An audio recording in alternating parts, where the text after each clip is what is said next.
Hi everybody, my name's Kelly and I want to tell everybody a story about how I met a woman named Sister Sharon.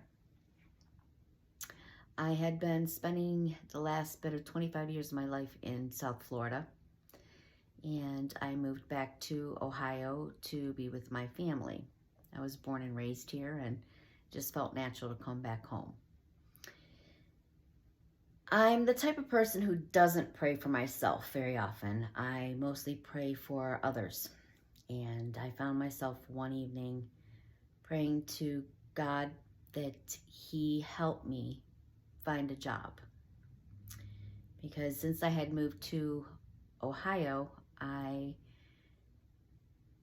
was struggling with what I wanted to do with the rest of my life.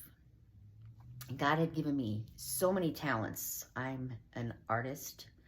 I have a creative soul, and I didn't want to spend the rest of the next possibly 50 more years of my life working in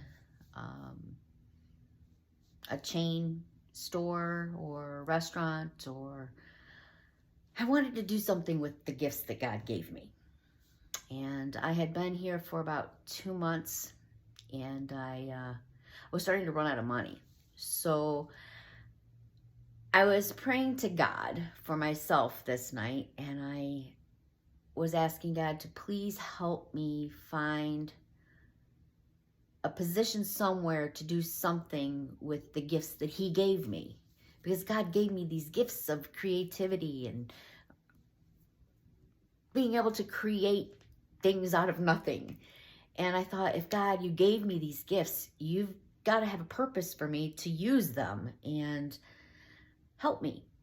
I was running out of money, and I was contemplating moving back to Florida. At one point, my mother asked me to go shopping with her, and I replied to her that I was running out of money and I really couldn't afford to go shopping with her again. And I declined and said I wanted to stay home. And this was the night after I prayed that God give me a sign and help me. And so I declined, and my mother persisted. Please, Kelly, please go shopping with me. So I changed my mind reluctantly and went out shopping with my mom. And I wasn't in the best moods. I was my Florida was like my main focus. I wasn't looking up. And a woman approached me out of nowhere and gave me a little pamphlet with a butterfly in it. I'm the type of person that you give me something, I want to know why you're giving it to me. Why are you handing me this? What did I do to get this? And what is this about? So I kind of followed her a little bit, and as I'm reading this pamphlet, what is it saying? And I said, well, what is this about? Well, thank you for this, but what is this for? And she introduced herself, and she said, my name is Sister Sharon, and I do random acts of kindness, and I have a little soap store that I make soap in, and come and see me. And I said, okay, well, I make soap. I've been making soap for years now. And I said, I'm an artist. And she said, really? She said, well, why don't you come into the shop and maybe you could have a job maybe making soap for me. And I said, wow, this is pretty incredible, because the night prior I had a idea where I was going to pray for myself, which I never do. And here this woman comes up to me out of the blue and offers me a job making art the very next day. Blew my mind. So I don't know her. She doesn't know me, but I decided to show up the next day. I went to the shop, and I actually got to spend some time with Sister Sharon and got to know her and found out a little bit of what she needed and what she was looking for me to actually do for her, which she really kind of was looking for somebody just to come into the store and help make soap. She'd never had an employee before. She had volunteers. And we kind of clicked. We had a lot of similar interests. We were both Christian women and both artistic and both givers. As I mentioned, I never pray for myself. I always pray for others. And I felt that this meeting with her was a direct answer to my prayers. So, needless to say, I started working for Sharon, and it's been great. I not only make soap for Sharon, I now am managing her store for her. The reason that I'm doing this is because it gives her the time that she needs to go do her mission. She wants to be out helping people. And as long as she is in the store, she can only help those who come through the door. And unfortunately, it's not a lot of people. The store is in an area where there's not a lot of foot traffic. There's not a lot of customers that come in unless they've been coming in and they're repeat clients of hers, or there's somebody that she touched their heart out on the street like she did mine, and they've come in to see what it's about. But the soap lab is amazing.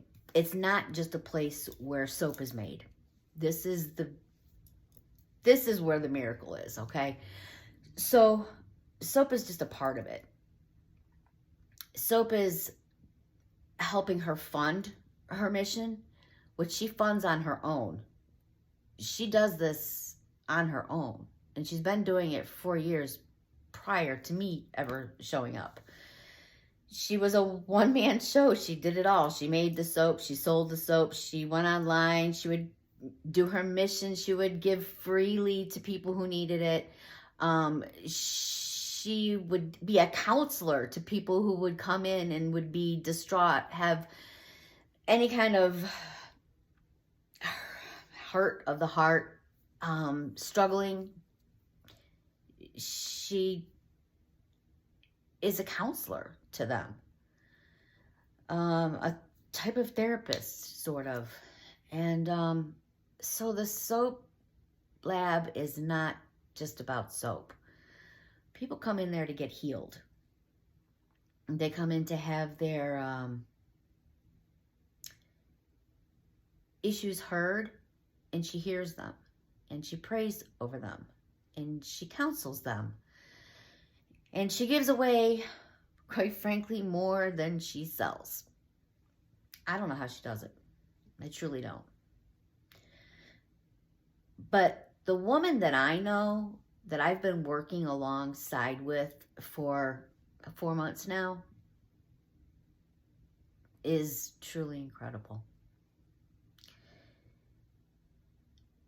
I wanted to do this video because I want everybody, or anybody who will listen to me, to get a second opinion, a third opinion, fourth opinion. I don't know how many opinions, but to hear my opinion. I work side by side with this woman 5 days a week. I'm there with her pretty much all day. And I see what she does. I see the people she touches. I see the lives that she helps. I see the people that she gives things to freely. People in need. People that not only just might need a sweatshirt or a t-shirt or gloves or socks or soap or but they need their souls healed. They need that kind word. They need that little bit of prayer and a little bit of hope. And I guess hope is the big word, because in this world we can lose hope. And forgive me for getting emotional right now, but I was at a point where I was losing hope. And that night when I prayed for myself, I was losing hope. I was ready to give up. I was ready to go back to Florida and give up, so to speak, on doing what I love. And my prayer was answered the very next day. God put Sharon in my path and answered my prayer the very next day.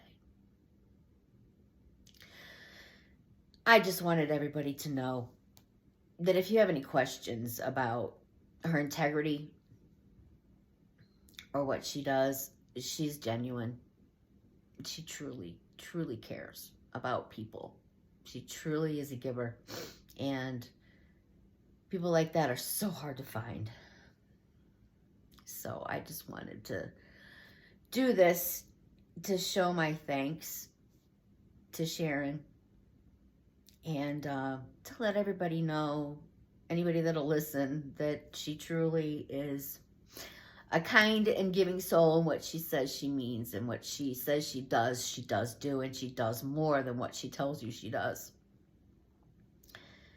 So, long story short, I was ready to give up on my dream.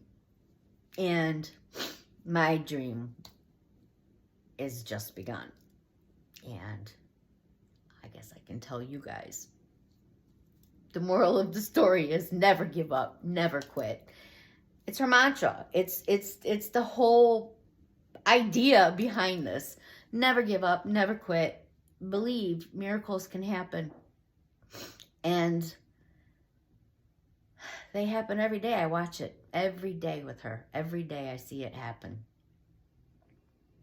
I do want to mention, and nobody has asked me to do this, I'm doing this on my own. And I've never done a video in my life, ever. I don't even like the camera. But I felt it was important to get my view out there, to let everybody know how important it is to give to this cause. If you can donate, please do. Because it is saving lives. It's giving hope back into people's lives. It's a good cause.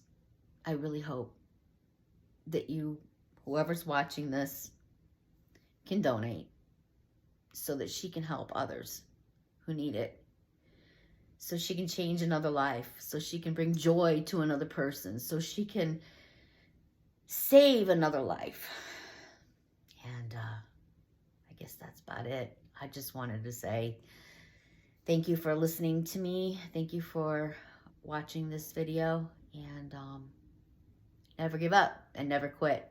Thank you.